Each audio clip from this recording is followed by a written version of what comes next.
ప్రభునామానికే మహిమ కలుగునుగాక. కూడి వచ్చిన మీ అందరికీ, కర్మిల ఆత్మీయ సహవాస సంఘ విశ్వాసులందరికీ మన ప్రభువును ఆయన ప్రియ కుమారుడునైన యేసుక్రీస్తు వారి శ్రేష్టమైన నామములో శుభములు మరియు అందరికీ వందనాలు. దానియేలు గ్రంథం 2వ అధ్యాయాన్ని మనం ధ్యానం చేసుకుంటున్నాం. దానియేలు గ్రంథం 2వ అధ్యాయం. ఇందులో ముఖ్యాంశం ఏంటంటే, ఈ లోకాన్ని పరిపాలించే రాజ్యములను గూర్చి నెబుకద్నెజరుకు వచ్చిన కళ. ఈ లోక రాజ్యములను గూర్చి నెబుకద్నెజరుకి దేవుడు అనుగ్రహించిన కళ అని చెప్పొచ్చు.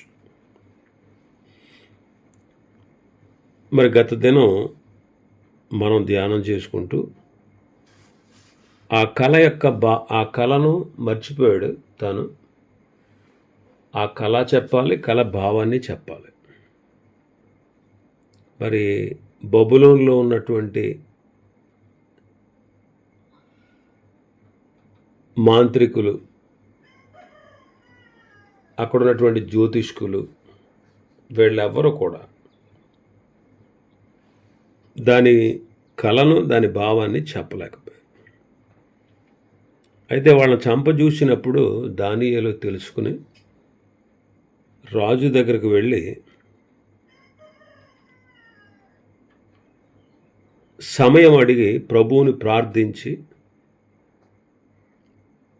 దైవ దర్శనము ద్వారా దానియేలు ఆ కళను, కళ భావాన్ని తెలుసుకొని దేవుణ్ణి స్తుతించినట్టు మనం చూస్తాం. 23వ వచనం వరకు మనం చదువుకుని ధ్యానించాం.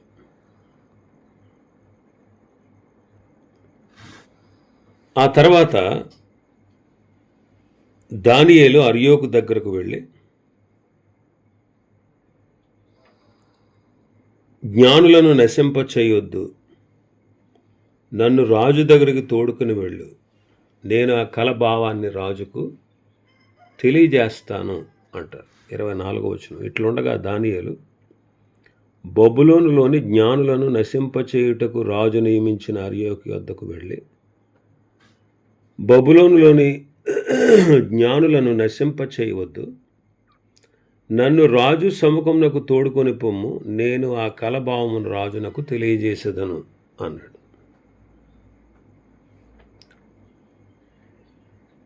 రాజు తనను పిలవలేదని, బబులోనులో ఉన్న జ్ఞానులనే పిలిచాడని, ఇలాంటి ద్వేషభావం దానియేలుకి ఏమీ లేదు. దానియేలు దైవికమైన ప్రేమ కలిగినవాడు. దానియేలు స్నేహితులు దేవుని ప్రార్థించి కళ భావం దేవుని ద్వారా తెలుసుకొని జ్ఞానులను నాశనం నుండి తప్పించినట్లుగా మానవులందరూ కూడా పాపమును బట్టి దైవోగ్రతకు పాత్రులై ఉన్నారు. ప్రభు అయిన యేసుక్రీస్తు వారు ఆయన మన కొరకు బలి అయి కల్వరి శిలువలో మన పాపముల కొరకు మరణించి తిరిగి లేచి ఆయన మన పాపములను తీసివేశారు. ఇంకా 25వ వచనం నుంచి 29వ వచనం వరకు మనం చూస్తే, ఒకసారి చదువుదాం. 25 నుంచి 29. కావున అర్యోకు రాజునకు భావము తెలియజెప్పగల ఒక మనుష్యుని చెరపట్టబడిన యూదులలో నేను కనుగొంటినని రాజు సముఖమున మనవి చేసి దానియేలును త్వరగా రాజు సన్నిధికి తోడుకొనిపోయాను. రాజు, నేను చూచిన కలయు దాని భావము తెలియజెప్పుట నీకు శక్యమా అని బెల్తెషాజరు అను దానియేలును అడగగా, దానియేలు రాజు సముఖములో ఇలాగూ ప్రత్యుత్తరం ఇచ్చాను. రాజు అడిగిన ఈ మర్మము జ్ఞానులైనను, గారడీ విద్య గలవారైనను, శకునగాండ్రైనను జ్యోతిష్కులైనను తెలియజెప్పజాలరు. అయితే మర్మములను బయలుపరచగల దేవుడొకడు పరలోకమందున్నాడు. అంత్య దినముల యందు కలగబోవు దానిని ఆయన రాజుగు నెబుకద్నెజరుకు తెలియజేసెను. తాము పడక మీద పరుండగా తమరి మనస్సులో కలిగిన స్వప్న దర్శనములు ఏవనగా, రాజా, ప్రస్తుత కాలము గడిచిన పిమ్మట ఏమి జరుగును అనుకుని తాము పడక మీద పరుండి మనోచింత గలవారై ఉండగా మర్మములను బయలుపరచువాడు కలగబోవు దానిని తమరికి తెలియజేశాను. ఇక్కడ దానియేలు రాజు సముఖమున నిలుచుటకు అర్యోకు దగ్గరికి వెళ్ళినప్పుడు అర్యోకు రాజుతో ఏమంటున్నాడంటే, కలభావము చెప్పగలిగిన మనుష్యుణ్ణి చెరపట్టబడిన యూదులలో నేను కనుగొంటిని అంటున్నాడు. దానియేలును రాజు దగ్గరకు తోడుకుని పోయాడు. మరి అర్యోకు చెప్పింది నిజమా? నిజం కాదు. అర్యోకు దానియేలును కనుగొనలేదు. రాజు ఆజ్ఞ ప్రకారం వారు దానియేలును అతని స్నేహితులను చంపడానికి పూనుకున్నారు. అప్పుడు దానియేలు అర్యోకు దగ్గరకు వెళ్ళి, నన్ను రాజు దగ్గరికి తోడుకొని పోతే ఆ కలభావను చెబుతాను అని చెప్పాడు. కానీ ఇక్కడ అర్యోకు నేను కనుగొన్నాను అని చెప్తున్నాడు. ఈ లోకస్తుల యొక్క ఉద్దేశం ఏంటంటే, ఈ లోకస్తులు ఎంతసేపు కూడా తమ్మును గూర్చి గొప్పగా చెప్పుకోవడానికి చూస్తూ ఉంటారు. వారు చెయ్యని వాటిని చేసినట్లుగా ఘనంగా చెప్పుకుంటారు. మరి దేవుని పిల్లలైన మనం అలా ఉండకూడదు.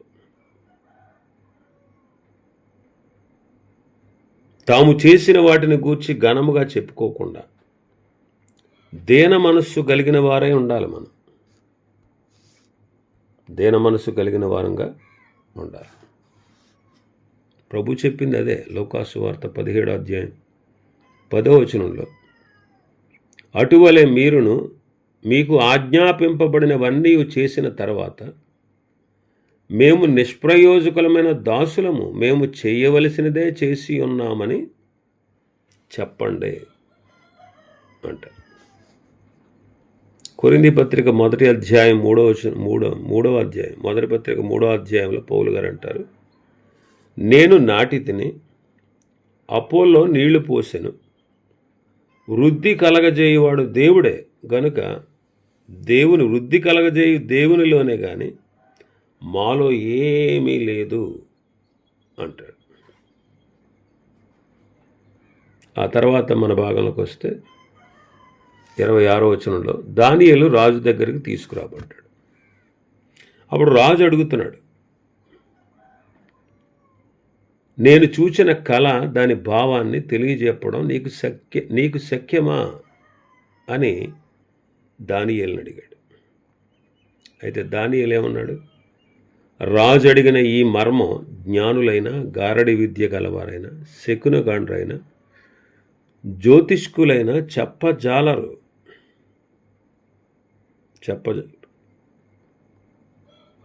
అంటే దేవుణ్ణి ఎరగని వారు, నిజ దేవుణ్ణి ఎరగని వారు ఈ సంగతులు చెప్పలేరు. అయితే దానియేలు నేను చెబుతాను అనలేదు. 28వ వచనంలో ఏమన్నాడు ఆయన, మర్మములను బయలుపరచగల దేవుడు ఒకడు పరలోకమందున్నాడు అన్నాడు. అంత్య దినముల యందు కలగబోవు దానిని ఆయన రాజుగు నెబుకద్నెజరుకు తెలియజేశారు అంటున్నాడు. దేవుణ్ణి గణపరుస్తున్నాడు. ఆ రాజు ఎదుట దేవుని గూర్చి సాక్ష్యం ఇచ్చుచున్నాడు. ఆ రాజు ఎదుట తన దేవుడైన యెహోవాను గూర్చి సాక్ష్యం ఇచ్చుచున్నాడు. వాడికి ఆశ్చర్యంగా అనిపించవచ్చు. వాడు ఏమనుకుని ఉన్నాడంటే, ఆ దేవుడు మిమ్మల్ని నా చేతిలో నుంచి విడిపించలేదుగా, మీరు చెరపట్టబడ్డారుగా, ఆ దేవుడా అని నెబుకద్నెజరు ఆశ్చర్యపోయి ఉండొచ్చు. దానియేలు చెప్పనై ఉన్న కలభావాన్ని బట్టి తనకేమి మెప్పు కలగాలని కోరుకోకుండా దేవుణ్ణే గణపరుస్తున్నాడు. అలాగే యోసేపు కూడా అలాగే చెప్పాడు. ఆదికాండం 41వ అధ్యాయంలో మనం చూస్తాం.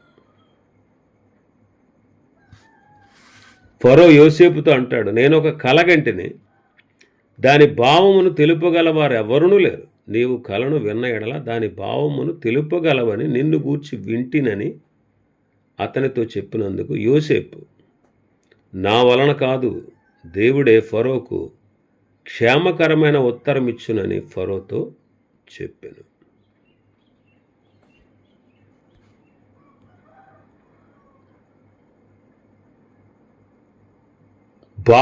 కల భావములు చెప్పుట దేవుని ఆధీనమే కదా అంటాడు. 40వ అధ్యాయం 8వ వచనంలో, ఆదికాండం 40వ అధ్యాయం 8వ వచనంలో.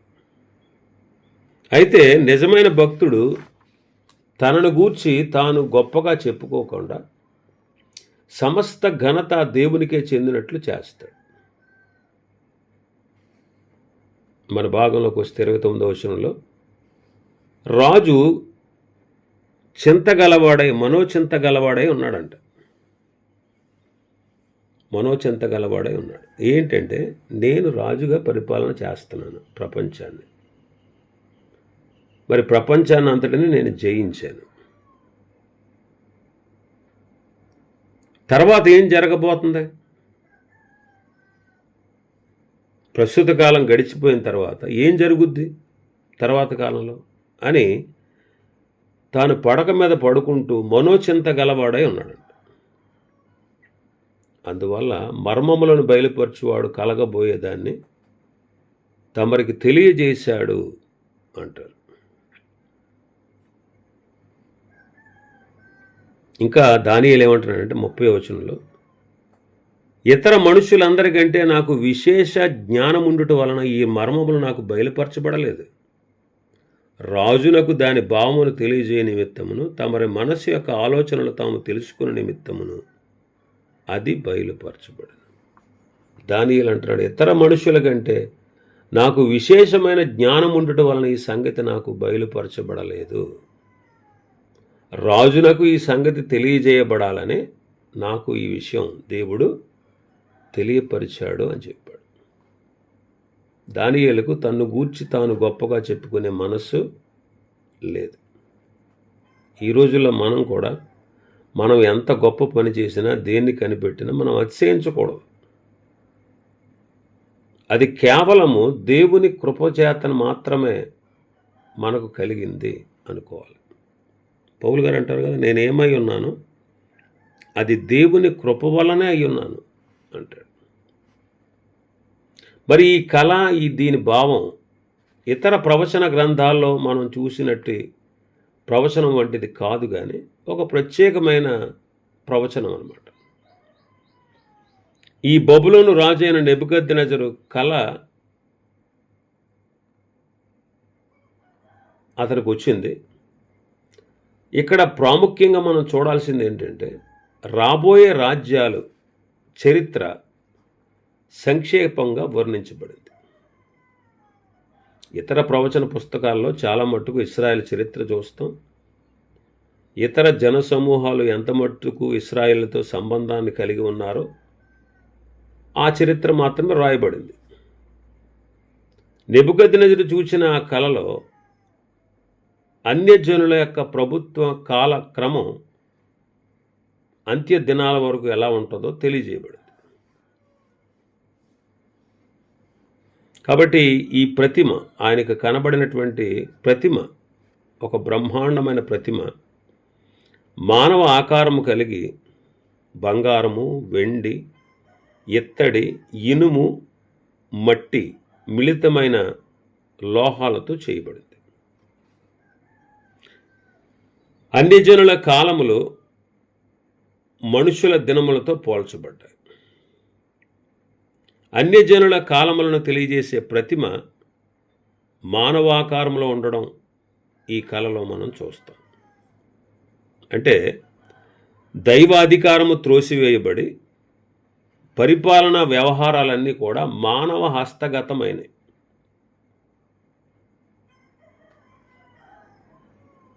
యూదులు అన్యులు దైవ అధికారాన్ని త్రోసివేసి మమ్మును పాలించుటకు దేవుడు వద్దు, మనుష్యుడు కావాలి అనుకున్నారు.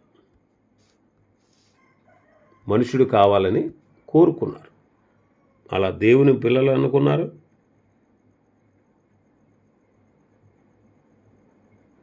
దేవుని పిల్లలు అనుకున్నారు. అలాగే అన్ని జనులు కూడా అలాగే అనుకున్నారు. దేవుని పిల్లలు ఏమన్నారు సమూయేలు దగ్గర? మాకొక రాజు, లోక మర్యాద చొప్పున మాకొక రాజుని నియమించు అన్నారు.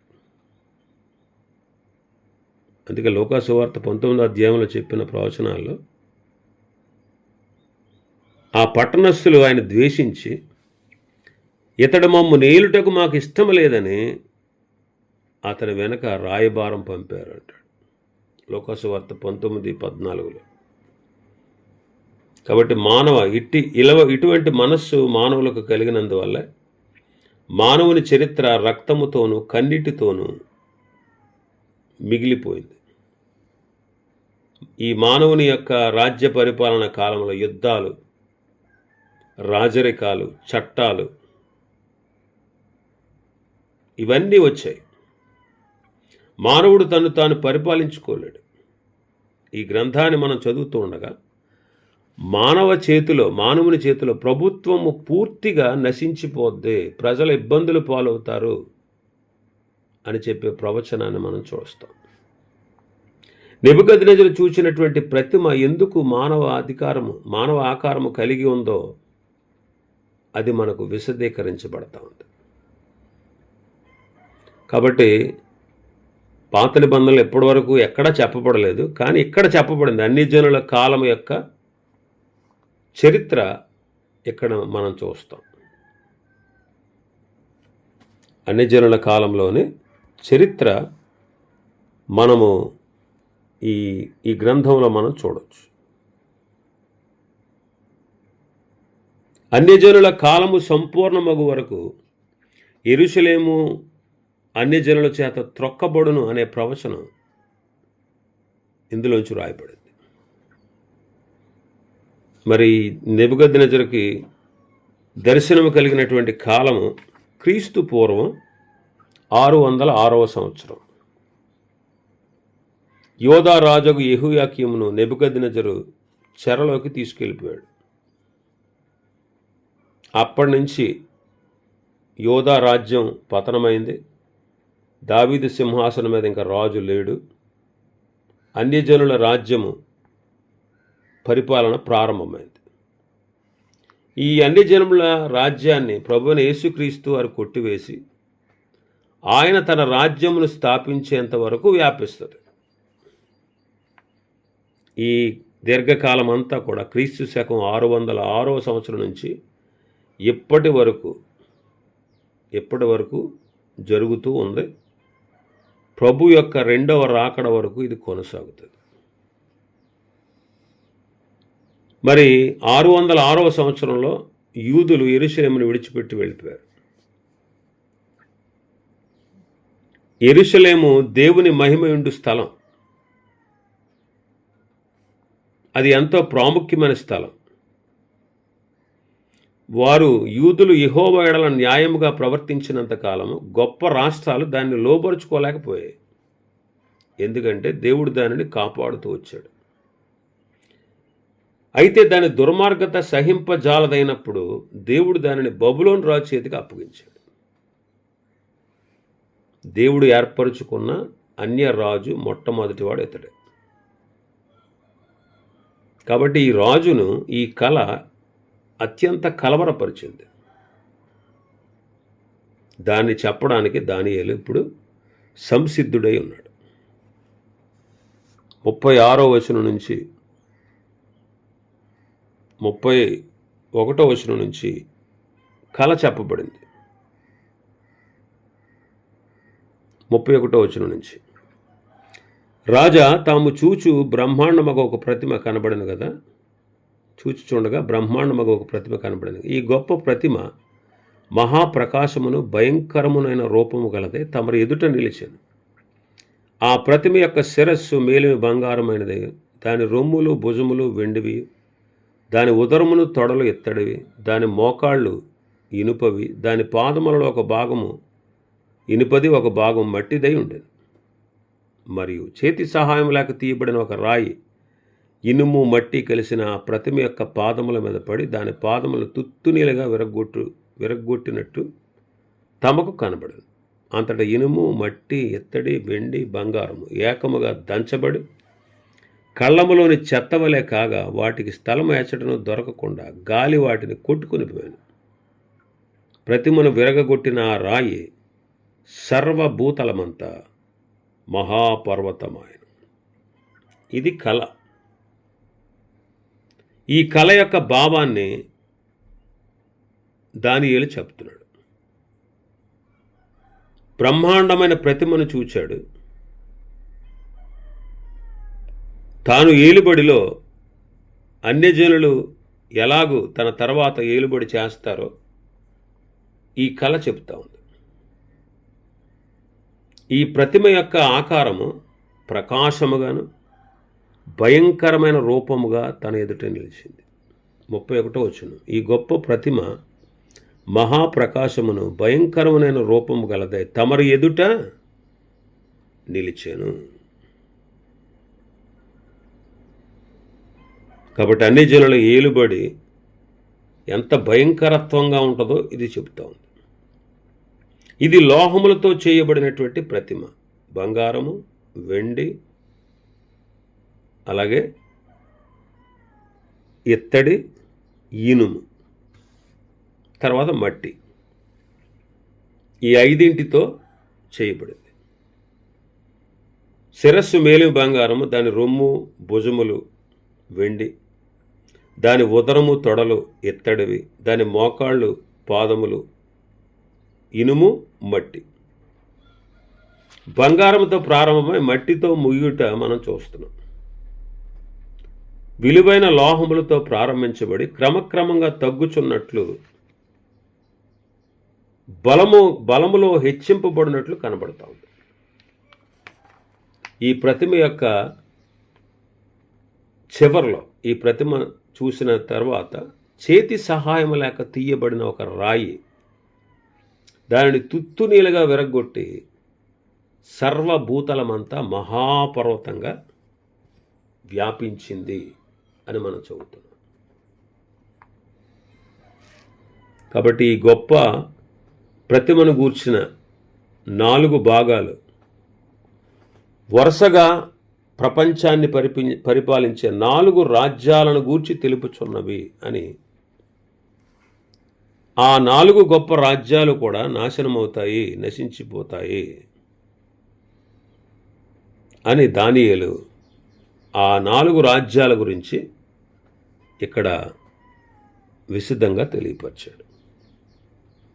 మరి వాటిని గూర్చినటువంటి విషయాలు రేపు దినం మనం ధ్యానం చేసుకుందాం. దేవుడి వర్తమాన వాక్యాన్ని మన వినికిడిలో ఆశీర్వదించునుగాక. ఆమేన్.